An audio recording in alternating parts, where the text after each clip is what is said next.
Transportation and Infrastructure Committee. Today is Monday, February 12th. I'll call this meeting to order. I'm Councilor Darrell O'Quinn. I have my colleague here, Clinton Woods, here with me, and Councilor Tate may join us here in a few minutes.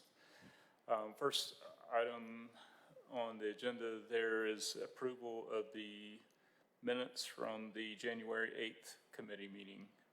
And I do have some things that I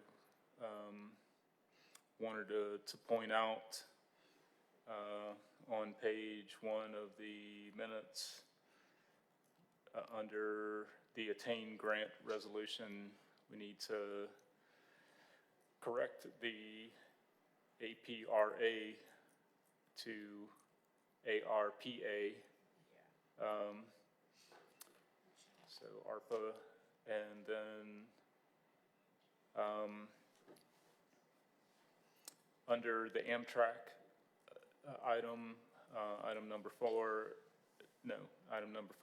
on page 2, there's a sentence in there that says Amtrak does not have ADA accessibility responsibility, which was really confusing to me because a lot of the conversation was about that issue. So we either need to make a correction or just strike the sentence entirely. I think it would be fine if we just took that sentence out. And then I don't know what the SORG design in the third sentence from the end. Again, if we just strike that acronym, I think it'll be fine. And then under item 6, Birmingham On Demand update, it says, first sentence, over the last 6 months, these services had 2,700, or I'm not sure what that should be corrected to, but it's 27,000. So that needs to be corrected, but otherwise the minutes look fine.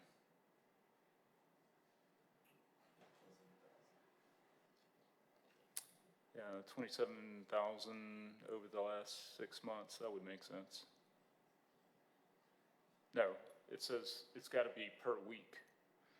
Over the last 6 months, the services had X number of rides per week.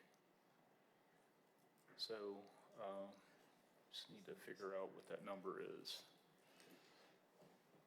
I would think maybe 270 is probably closer. But anyway.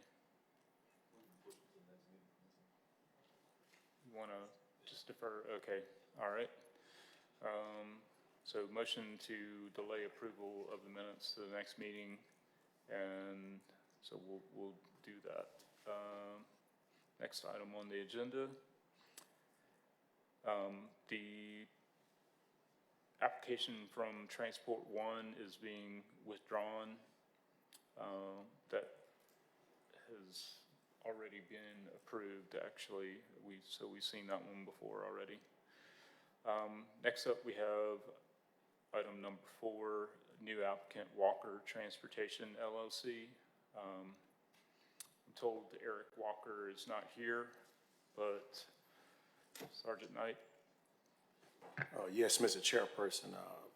He's out of town at this time, but so far in the process, he has furnished everything I need, and I pretty much approve him to proceed in the application process. Okay. So 1 permit for non-emergency medical transport. Yes, just 1 vehicle. Okay. All right. There's no additional questions. We'll consider a motion to approve. I move approval. All right, second. All in favor say aye. Aye. So that passes. Next up, we have Colin Alexander, who's going to present on the RAISE grant application. Good afternoon. My name is Colin Alexander. I serve as Senior Planner with the Birmingham Department of Transportation. Before you is a resolution of partnership, not exactly for us to apply. The City of Fairfield is actually applying for a RAISE grant in partnership with Freshwater Land Trust.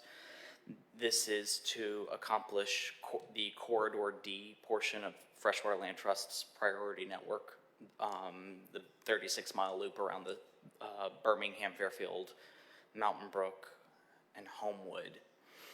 And so this is going to complete the western portion of that. It would run along MLK Drive in Fairfield from the High Orline Trail, and then it would cross into Birmingham along Vinesville Road, go across Bessemer Highway, and then there's two sort of boulevards, bike boulevard designs that would go, one on 52nd Street, Ensley, from Bessemer Road to connect to the Valley Creek Rails to Trails project, and then the other would be a spur in Fairfield that would connect to Miles College. So Freshwater Land Trust in Fairfield came to us because just under half of the project would be in the city limits of Birmingham. They asked us to partner with them, and so we're doing kind of a similar agreement to what we did with our Chrissy grant, rail grant on the eastern side, where we had a major partner in Norfolk Southern, and then Trustville and Birmingham partnered. Here, Freshwater Land Trust is going to put up most of the match dollars, and then the city of Fairfield and the city of Birmingham would contribute to the match. So that kind of gives you the overview. Freshwater Land Trust is here to go more in depth into the overall project as well. Cool. Howdy. Carolyn? We're talking about your project. Sorry, Monday. Yeah. Hi. Hi. So Colin just gave us a very brief overview of the trail project. I'm hoping maybe you have a map. I do. I have several maps. I think this one is most helpful because it shows it in context with the rest of the trail system and really how it's going to connect into the different ones that we are actively working on. So the Fairfield Trail is a bit of an outlier. It is one of the proposed trails in the Red Rock Action Plan, which was an initiative that the Freshwater Land Trust took on last year to plan the next priority corridors for trails that would lead to connectivity. So connectivity between different communities, connectivity to employment hubs, and connectivity to transportation options. And so the Fairfield Trail is a bit of an outlier. The proposed plan is a 36-mile loop around the greater Birmingham metropolitan area. It would include the cities of Birmingham, Irondale, Homewood, and Fairfield. The Fairfield one is really trying to help us push further to the northwest of the county. Half the trail, which is about 4 miles, will be in the city of Fairfield limits. The other 2 will be in the city of Birmingham. This will connect to Miles College, so that was another important thing about the entire plan, is to make sure that all of our universities were directly connected into the trail system. This proposed trail is going to connect into the existing High Ore line, which is already heavily used by residents in West Jefferson County, including Birmingham residents, and that will allow people to get to Red Mountain Park and the Western Jefferson Health Clinic. On the other side, the trail in the city of Birmingham boundaries is going to connect into the funded Valley Creek Rails to Trail, which we hope will break ground on next year, early next year, 2025. And so this will give a direct line into what will eventually connect into the Crossplex, which is where the bus rapid transit hub is, and the trail will directly connect into that transit hub. Most of it will be a separated path within the original right-of-way. We will be doing quite a few intersection interventions, especially along the Bessemer Superhighway, to make it more pedestrian and cycling friendly, but also more friendly to our cars, which are having high rates of crashes around those areas. There will be 3 mobility hubs, so kind of super transit stops. One in the city of Fairfield, one at Miles College, and then one off of Bessemer Super Highway. I'm trying to think of anything else. Freshwater Land Trust has committed to $1.5 million of locally fundraised funds for the project. And that was just approved unanimously last week by our board of directors. Questions? And I can send you more detailed maps if you'd like. Yeah,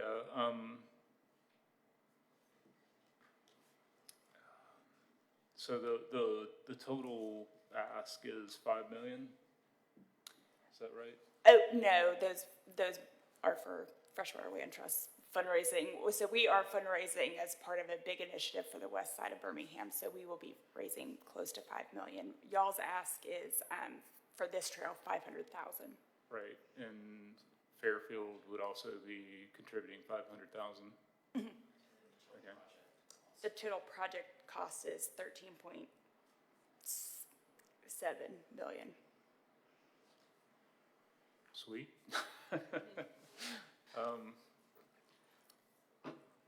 Cool. I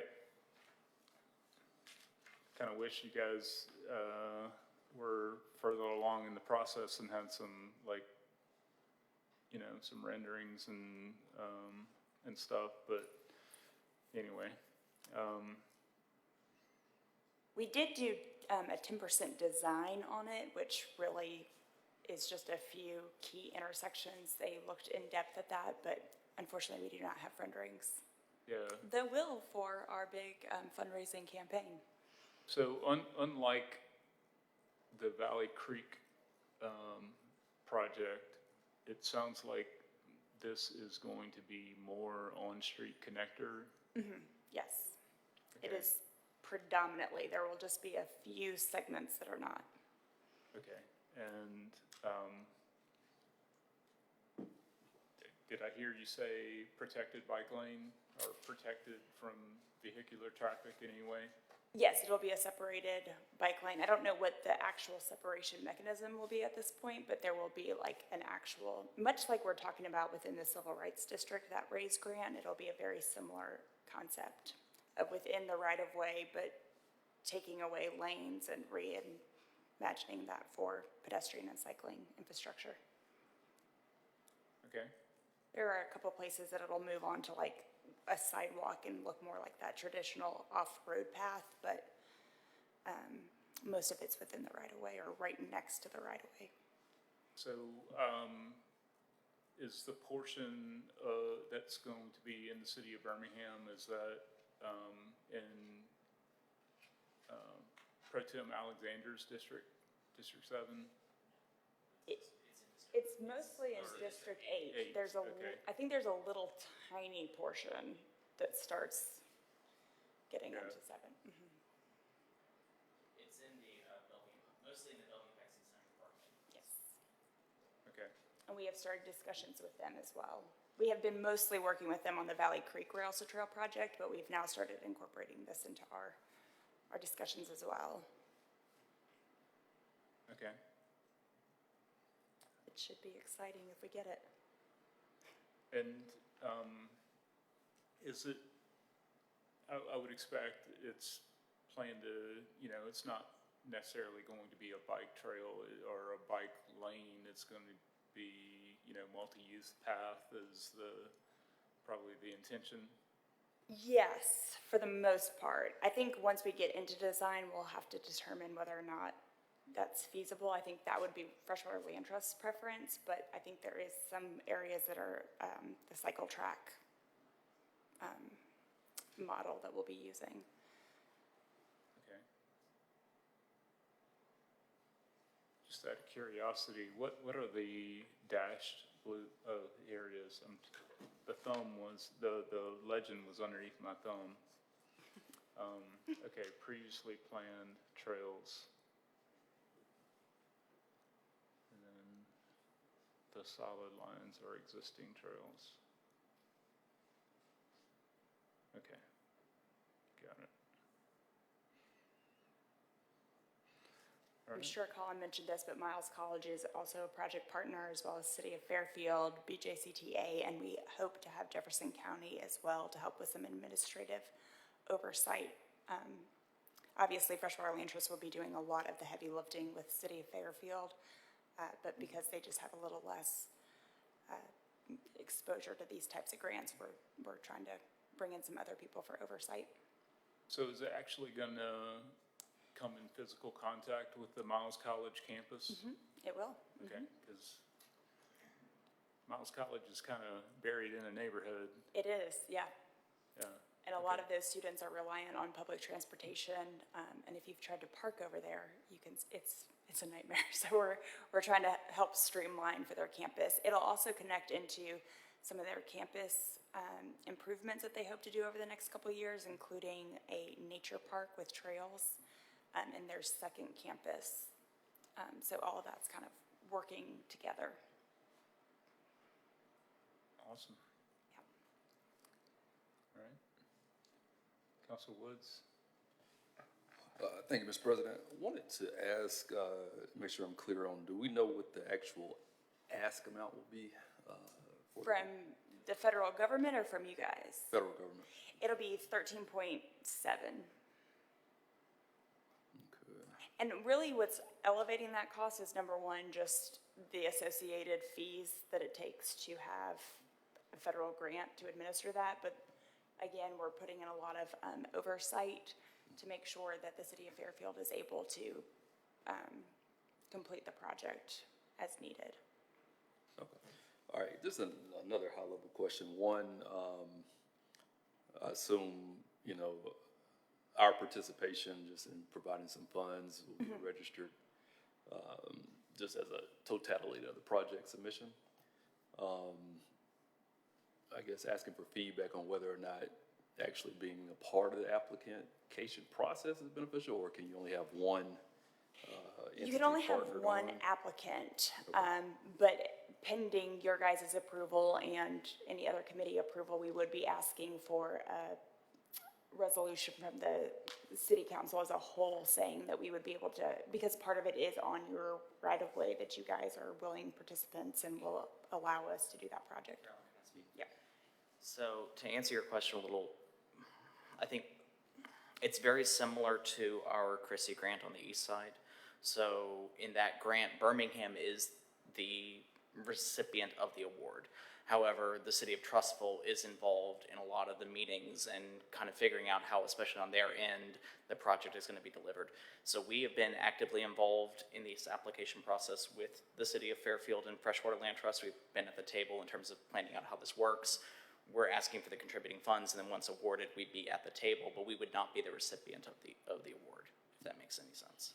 Yeah, I was just more so aiming at making sure we maximize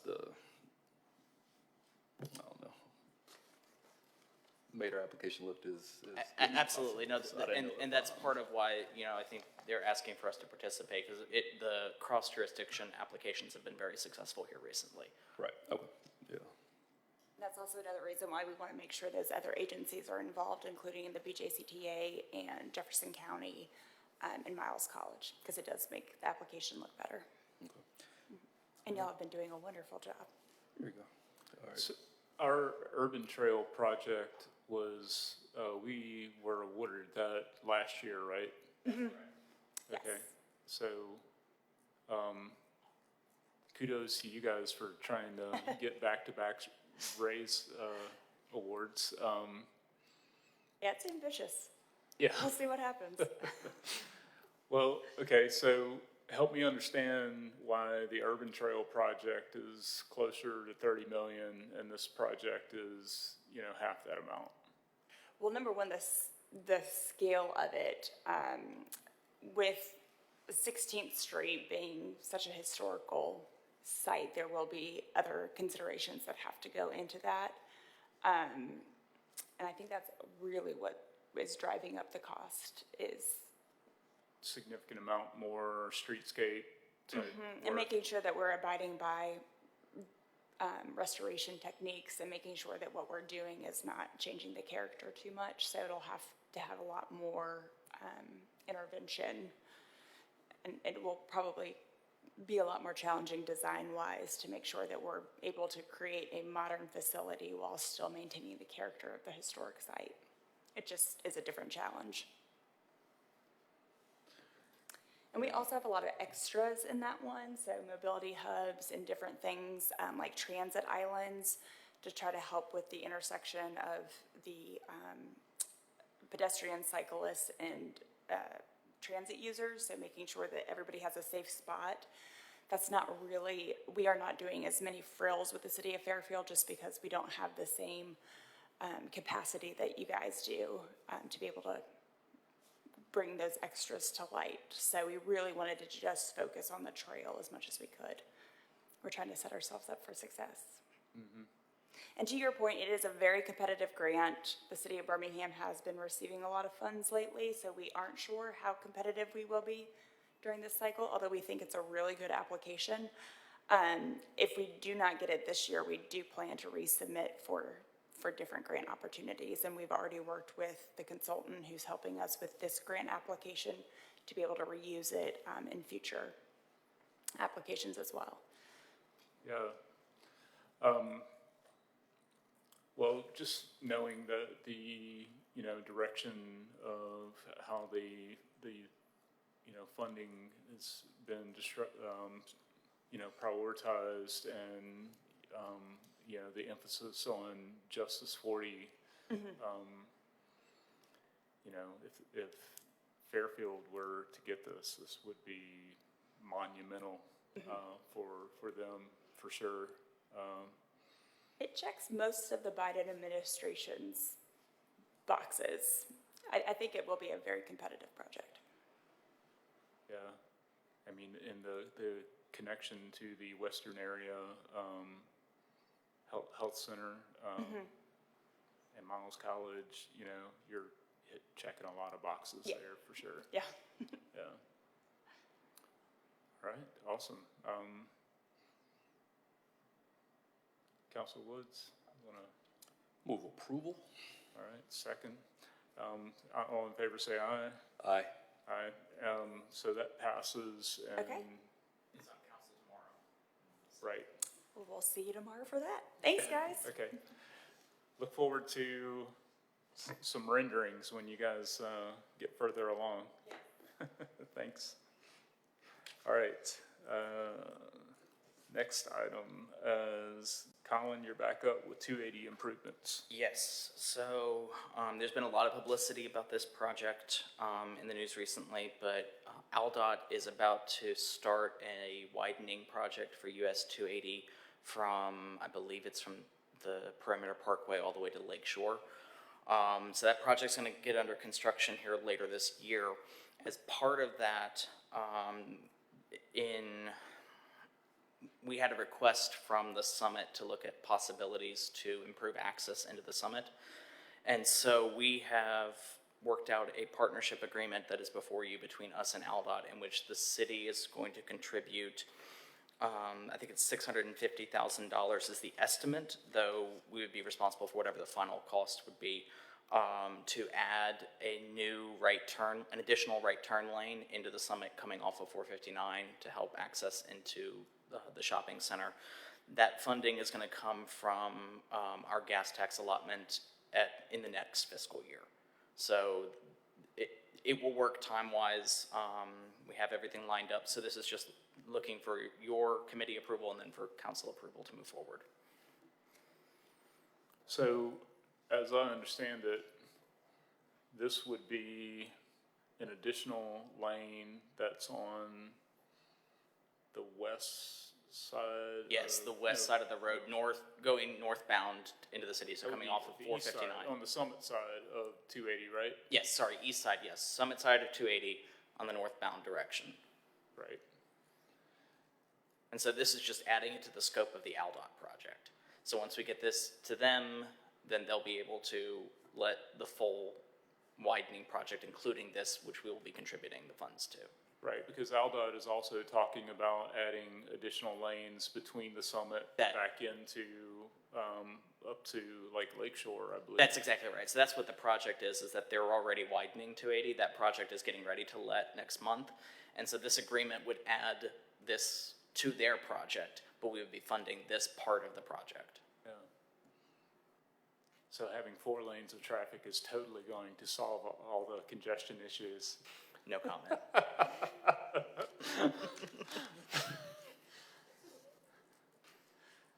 One day we'll learn. All right. So bottom line is, $650,000 to do this turn lane.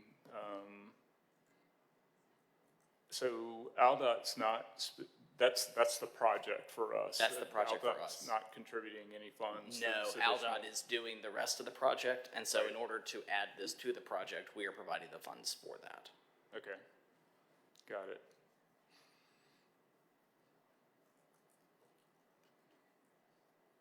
Do we know, like, the dimensions of, I mean, is this going to go down to the, 459 exit ramp?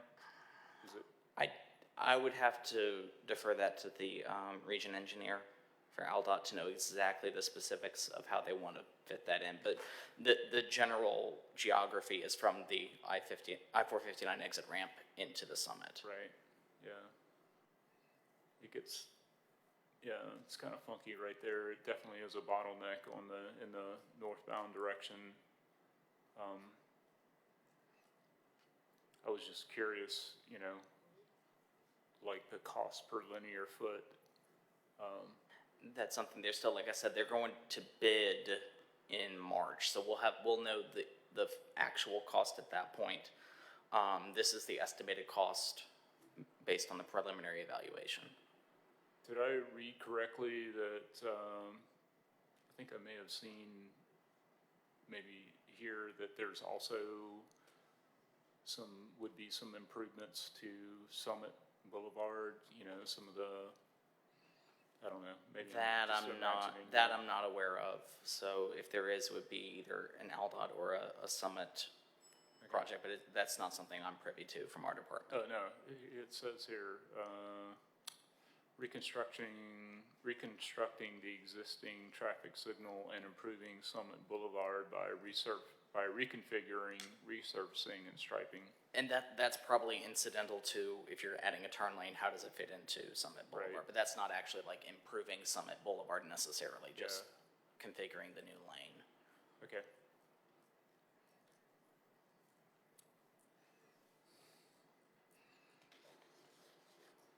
And there's no diagram or anything in our packet. I don't- No, there was, like I said, they're gonna have to go and add the designs in, so I don't think that's been done yet.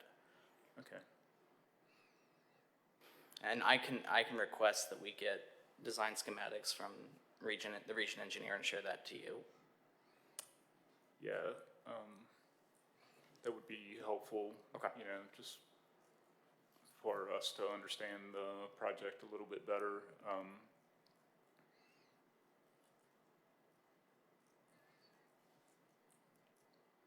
You know, I'm also thinking that I think Council Williams is fond of reminding us that sales tax from the summit accounts for something like 13 to 15% of the city's revenue. So one of the jewels of the city of Birmingham. Council Woods, got any questions?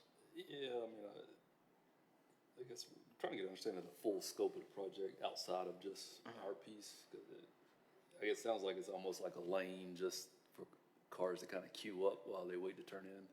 For this project, Right. essentially, yeah, it's to allow for the summit traffic to be not clogging the main arteries of 280 is my concept.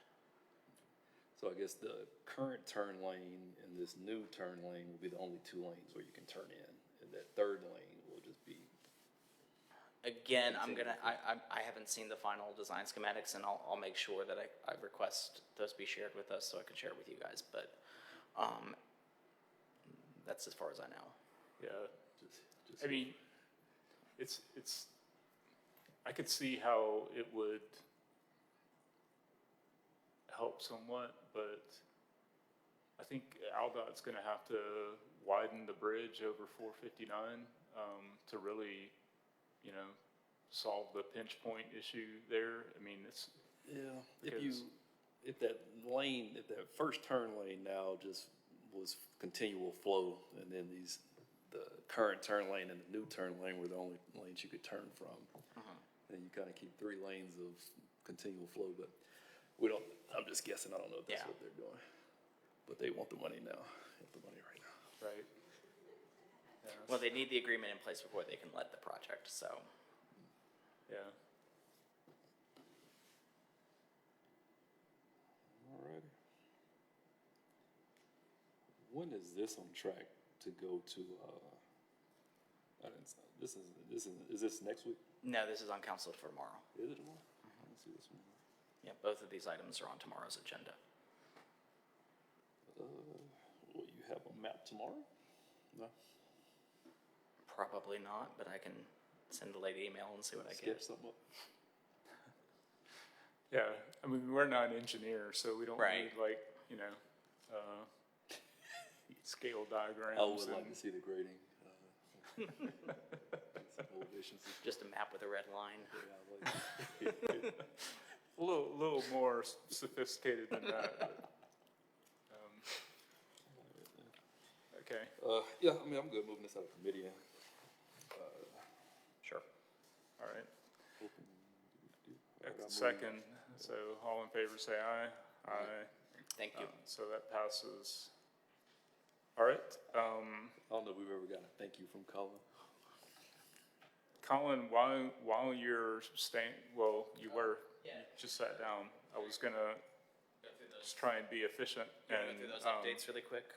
yeah, Sure. So the first one on there is the traffic calming one pager. So this is a follow-up from our December 11th meeting where we presented our a one pager to the committee, and the committee asked that we add a back that would have a flow chart of the process. So just wanted to reshare that with the committee, have you guys look at it and make sure that we get your all's buy-in before we start sending it out publicly and sending it out to the other council members. so the only new information here is the The flow chart, diagram on the flow back. chart on the back, exactly. Everything on the front of the pages is the same as it was in December.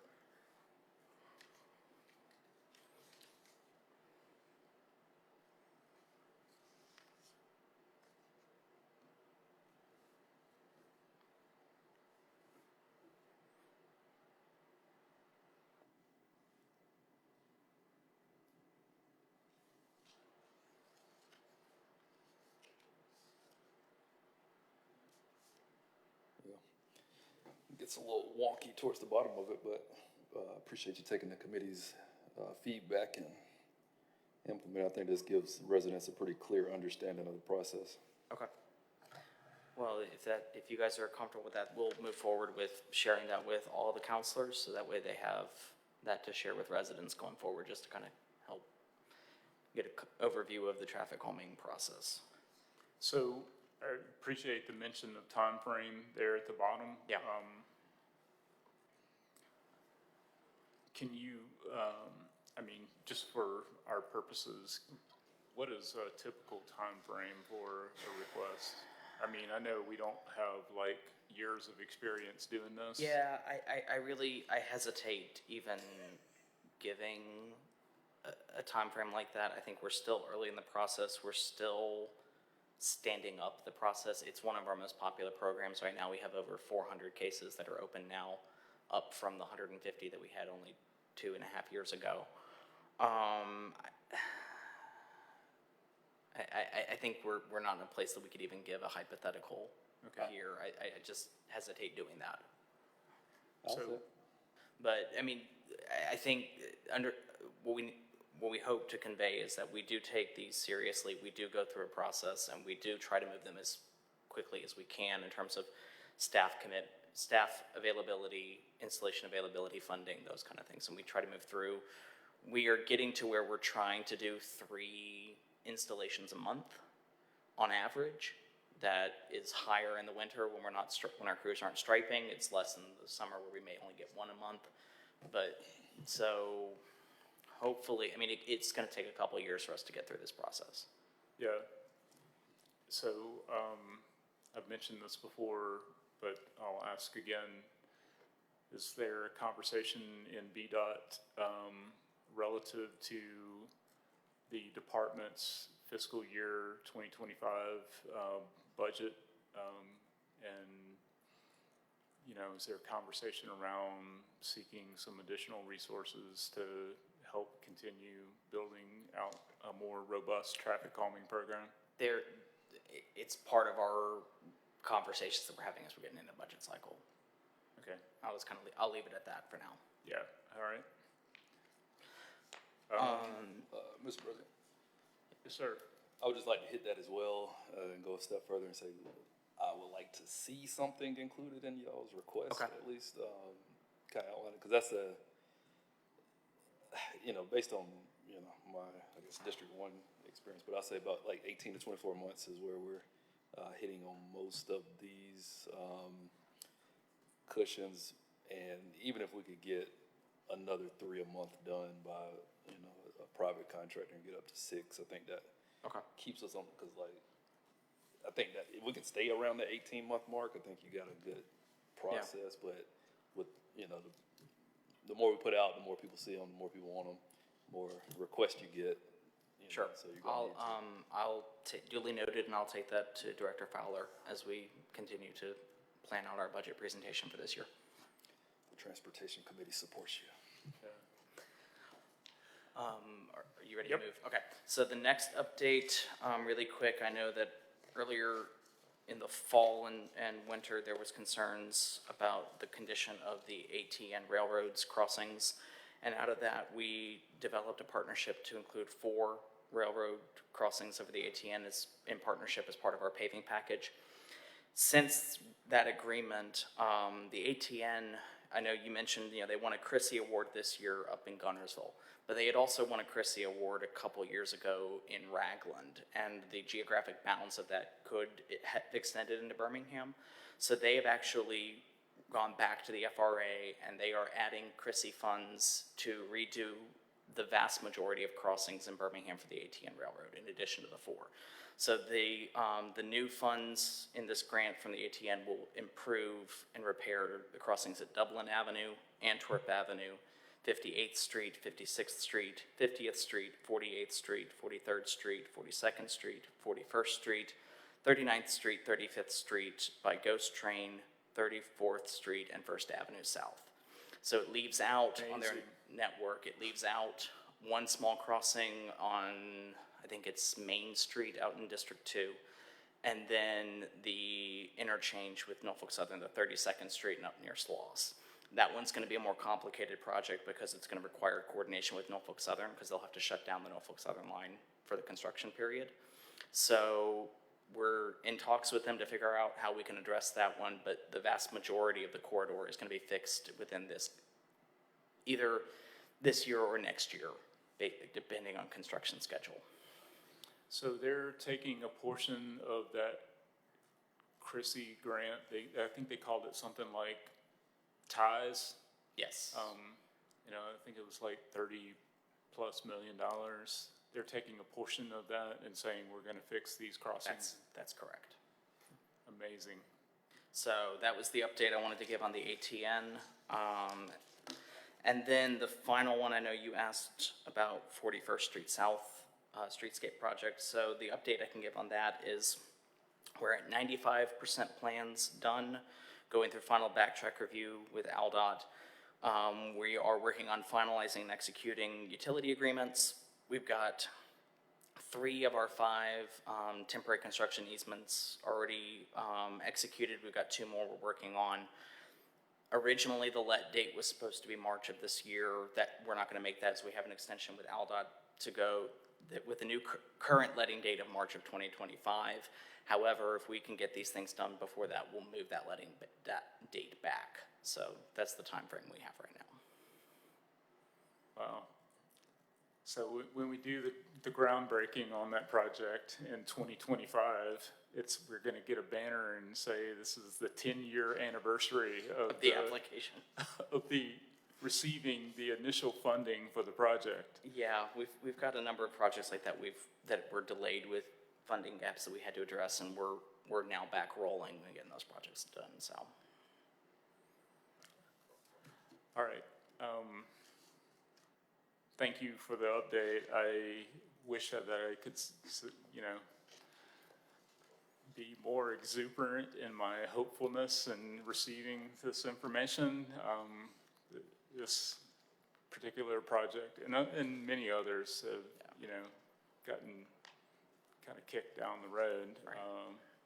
And when they get delayed, the price just keeps going up. It does. And then, then we are in a situation where we can't do the project, and then we have to add more money. And I think, It's yeah, just no, your point's well taken. I would say, I think in partnership with us, capital projects and finance, I think we're on really good footing with those projects, and we're in the right direction. And for projects going forward. Yeah, I mean, the thing that I'm concerned about now is that the original vision for the project, because construction pricing has gone up significantly and just other, all the other costs are keep escalating.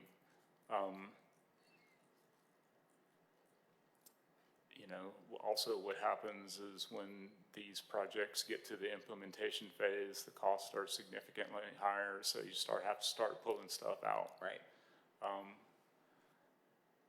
mean, to be honest with you, the neighborhood has kind of given up. I understand. They're curious, but they're kind of like me, like, is this thing ever gonna happen? So anyway, enough with the commentary. Thank you for the update. Thank you. All right, so this is the Transportation and Infrastructure Committee. So we have invited our utility partners to be with us today to provide some updates. So first up, I'd like to ask the charter representative to come to the podium and tell us what's been going on. Good afternoon, Council. Oh, I'm sorry. Council, how you doing? Doing Council great. Wood. A couple of things. We've got a lot of things that's happening. Our industry is kind of changing. Let me kind of tell you how that is. When I began this career 29 years ago, we were a cable company. We're shifting away from cable into more of a broadband, mobile company because of trends of life. People are moving away from cable, they're buying streaming services. Everybody here has probably got a Netflix, Hulu, you name some type of streaming service, that's fine. But we're still a very good broadband provider, and we're actively working to do that. We're also increasing our newest product, which is our mobile sales. We just won a J.D. Power Award for customer service and mobile sales. Right now, we're close to 8 million mobile subscribers. So as we've dropped some of our video subscribers, we've increased our broadband internet subscribers, and we're also increasing our mobile units. So we've done a few things to kind of balance that out. And around here in our area, especially the city of Birmingham, just to reiterate, we cover every street and avenue, services available to everyone there. And what we've been doing over the last maybe year or two is improving on the security. Worst thing could happen, especially with people using broadband for personal use, online banking, telehealth, telemedicine, et cetera, is to have somebody compromise our system, hack the system, and receive information. So we've put a lot of work into strengthening security strategies and things of that nature so that we don't have those hackers that come in. So those have been some of our activities. And our technicians are out working, you see Spectrum trucks and vans and passing you all the time. They're out making sure our networks are solid. And they are connecting well, servicing well. We have a lot of monitoring systems that allow us to see if there is a problem. We can address it before customers actually can see it, or we can see it coming and try to do some preventive maintenance to make sure that happens. And we try to do a lot of our heavy preventive maintenance overnight so that it doesn't interrupt our customers. One thing that's about to be a challenge, over the last 4 or 5 years, the government has provided some funding for people of low income, under income or low income people, called the Affordable Connectivity Program. As of this day, Congress has not approved, although we're still pushing to get them approved for additional funding for Affordable Connectivity Program. And that would allow for a $30 voucher each month for people that are enrolled in some type of subsidy service, whether it's SSI, free reduced lunch, other qualifiers there. So what we're doing, we're in the process, if it does not get funded, we've got a plan in place to notify all of our ACP subscribers to kind of give them some options, let them know how they can continue their subscription program. We have a program called our Spectrum Internet Assist that can give them some minimal services, but it's adequate service to do things you need to operate your home. It's about $22 a month. It's what that costs. We've got a program that's $29.95 a month, right at $30, so it kind of washed out with what the ACP was. So right now, it looks like our challenge is to see if that's going to be funded again. If not, we've got a plan in place to That's contact and communicate. directly tied to Congress not being able to pass a budget, right? Yeah, that's what it is. Yeah. They're not funding, they haven't made the decision yet to fund, so we're just preparing in case the answer is no, that we can at least communicate and try to put some plans together to assist those to keep the services. So in a nutshell, that's kind of where we are, just a few things. Glad we've got a mobile business going. We're glad we're working hard to make sure the security is there, and we're preparing for the result of Congress's yay or nay on the Affordable Connectivity Program. How many subscribers do you have to your, I guess you call it landline now, to the actual cable service? I don't know the number. I don't know subscriber numbers. I can try to get that, but I do know that the numbers can vary. So you're not on a contract kind of with us. You can start service on March 1st and end your service on March 31st or whatever, end of March, and that's just it. So we don't have any way of, I can kind of get some numbers as of, I got to go back and find those. I just don't know those numbers now. Yeah. I know we are operating in 41 states. In those 41 states, my last number that I could say was probably in September, and that was right around the ESPN debacle, that there were, I think about 4.7 mil, 147 mil customers out of the 41 states. But I'm sure that number has changed, and I don't have the exact number. Next time I come, I'll try to have your numbers for Alabama, Birmingham, so that we can see what our subscribers are in this area. Yeah, so, one of the things that I'm concerned about is, as people move away from cable service, the cost for the remaining users, the rates are going up. It's just a economy of scale thing that you've got, fewer people paying into the system. So the people who choose to remain around to, maintain this existing infrastructure, the rates have to go up. So, and a lot of those folks that are choosing to remain on cable are seniors.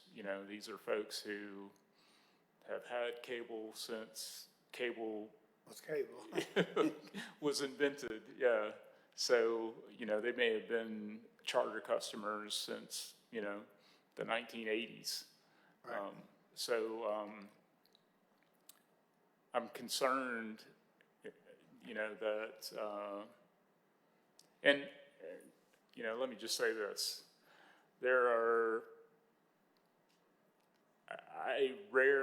I don't know of any grandmas out there that don't have a smartphone on them, you know? Yeah. They may not know how to check their email, but they darn sure have a smartphone, and they're on there chatting with their grandchildren, you know, on Facebook Messenger. Anyway, so it's not like they don't have any connectivity, but you know, there are folks who have bundled services. So, you know, for their household, they'll have cable, phone, internet, and you know, I've noticed that that cost is getting significant for those types of customers. Is there, you know, any conversation around, you know, I mean, I know this is like a difficult thing because it's like strategy for the company, really. But, you know, I would say the general trend is for folks to move in the direction of wireless.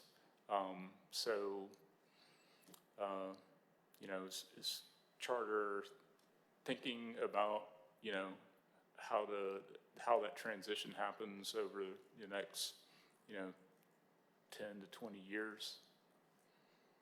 So there are a couple of things that rates, cable rates, are basically determined by cable programmers. So if you, let me give you a little example. If you've got a $100 cable bill, I'm gonna use 100 for easy math. And out of that $100 cable bill, everybody gets a piece of that $100. Turner gets some of it, TBS gets some of it, Lifetime gets some of it, on Oprah Winfrey gets some of it. Everybody that's on the cable system gets some portion of that. Sometimes the cost of each one of those cable systems, if it's a nickel here, it's a dime there, it's 50 cents here, that's what pushes rates up. So it's not necessarily that we as a cable company lost 5,000 people, so let's just spread the cost to somebody else. Because see, our infrastructure is kind of there. It's there. That's always a maintenance part. But what really is the issue, and I'm going to go back to the ESPN debacle. One of the challenges that happened as cable systems were growing back in, I started here, like I said, almost 30 years ago when it was on the cable. Everybody wanted to be on the cable system. What happened on the cable system, life was built around subscription fees.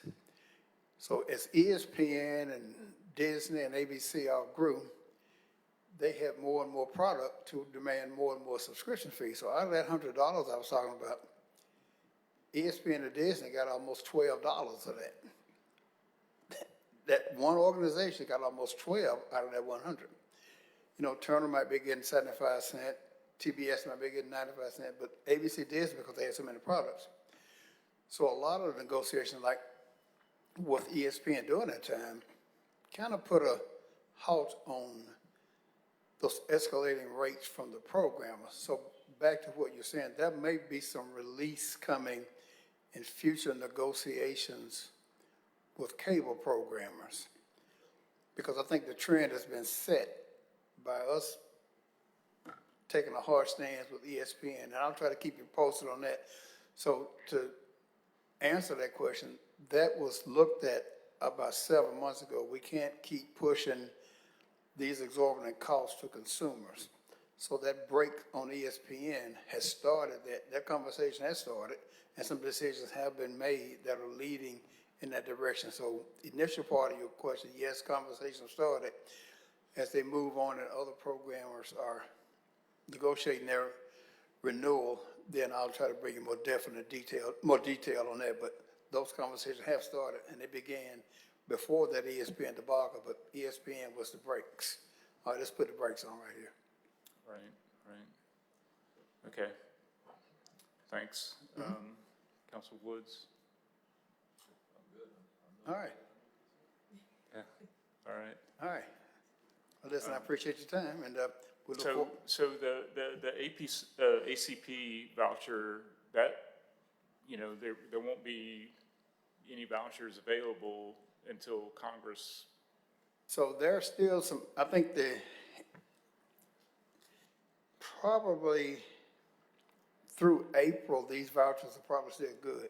There's some communication that's being prepared, and I was in DC 4 weeks ago with the African American Mayors Association, and there was a roundtable discussion on broadband, and there was some people that are from the FCC that were trying to head back to Capitol Hill to lobby Congress to continue that.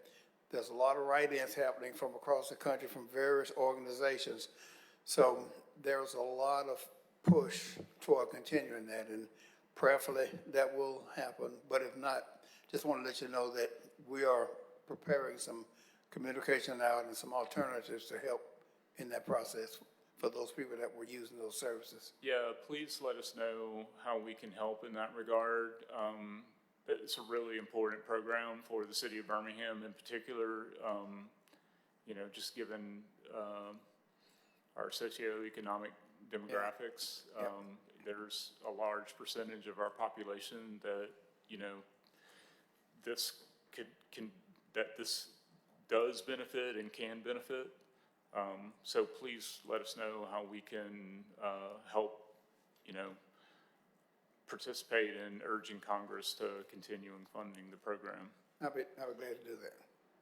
Thank you. All right, that it? Yep. Thanks, sir. All right. Next up, we have Birmingham Waterworks. Hi, good afternoon. I'm Jessica Felovich. I am the Public Relations Specialist for the Birmingham Waterworks. I know you all wanted to see Rick, but he's in board meetings today, so I'm here for him. I'm going to update y'all on our pipeline replacement projects and our AMI and where we are with that. So for our pipeline replacement projects, we have, of course, over 5,000 miles of pipes in our service area. Over the last few years, we've been replacing pipes all throughout the service area, and we do this as the board approves a budget for these projects. We have 36 completed projects currently, 18 current ongoing projects, and two coming in the very near couple weeks, 2 upcoming replacement projects that will be taking place. I don't have a printout or anything, but you can find an interactive map on our website at bwwb.org/replacement PRJ. There's a interactive map where you can click and see current, ongoing, and completed projects. Just one good update, as of 2 weeks ago, we finished replacing over a mile of pipe in Inslee. That was a kind of lengthy timeline due to the weather, but the paving crews have been out there working. They've put down temporary patches, and the paving should be completed, I think, this week. So with that, if you would like more frequent updates on our pipeline replacement projects, we have an external newsletter that goes out every month. If you go to our homepage, bwwb.org, there is about midway down, there's a sign up button. In there you can sign up, put your email in, and every month you'll get updates on the current, upcoming, and completed pipeline replacement projects. Something else that we have coming up is Fix a Leak Week. That's March 18th through the 23rd. We have not been in-home to do the free in-home inspections since COVID. We're still working out the logistics of that. Hopefully we will be in home to do some of the free home inspections this year. We're just not sure yet. We've got to let that get through some other approval processes. But we will have free toilet flappers at our payment center throughout that week. So We'd like to encourage the public to come out. We've been promoting, or we will be promoting that on social media. We usually have a pretty good turnout with that. So now on to AMI. I know everyone's dying to hear about AMI. So AMI, our automated metering infrastructure, we are currently in phase 1 of AMI. We have hired a consulting firm to help us guide us through the process of picking a vendor. Once that vendor is secured, we will have a better outlook on how many phases the whole AMI infrastructure will take to complete. We're hoping that this project will, after we pick the vendor, it will be finished within 5 years after picking the vendor. So we don't know how long picking the vendor will take, but, and a lot of people have questioned the jobs of the meter readers. And with the implementation of the new technology, the meter readers are going to all be retrained to move into different departments and be able to service the new automated meters. So, thank you. If you have any questions. Council Woods, do you have any questions? Yeah, on that AMI, was there a ballpark figure on cost? We don't have a cost yet. We haven't picked a vendor for it yet, so once we get through the consulting phase of it, we'll have a cost estimate for that. Who's, so y'all have a consultant, or you haven't picked a consultant yet? We've hired a consultant, yes. Who's that? I'm not sure. I can get you that answer, or you can email us at publicrelations@bwwb.org if there's any questions that I don't have the answer to. Okay. All right, thank you. So how is that project being approached from, geography perspective? So you're in Birmingham City Hall, so we're obviously concerned about your city of Birmingham customers primarily. So is there any idea about, the rollout, what the rollout's gonna look like? I'm not sure about that, and I don't want to misspeak on that. So I can ask one of our engineers, or I can ask Derek Murphy, and I can probably get you that answer, though. Okay, yeah, I mean, I know it's really early Yeah. in the project, and I think Birmingham Waterworks has something like over 200,000 customer, I'm probably just making that number up. 700,000 customers, okay, yeah, so 700,000 meters out there. Yes. Yeah, y'all might need some help. Yeah. You might. Okay. I think that's all I got. Great. Thank you. Thank you. All right, next up, we have Alabama Power.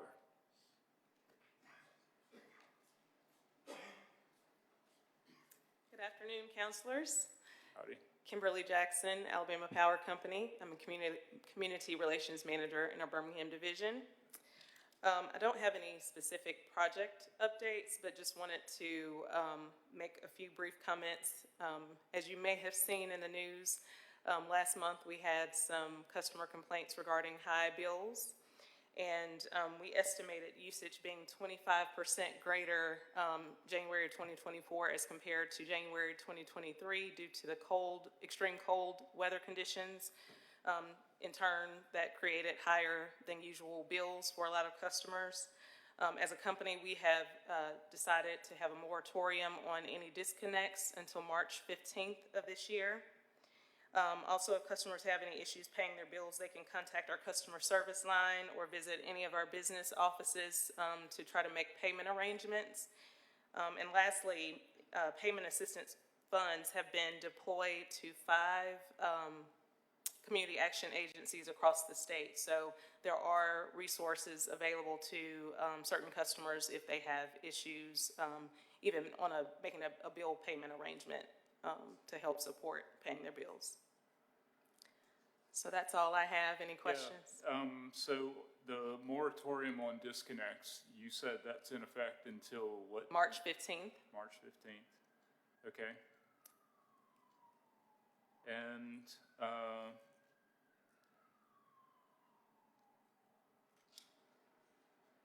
mean,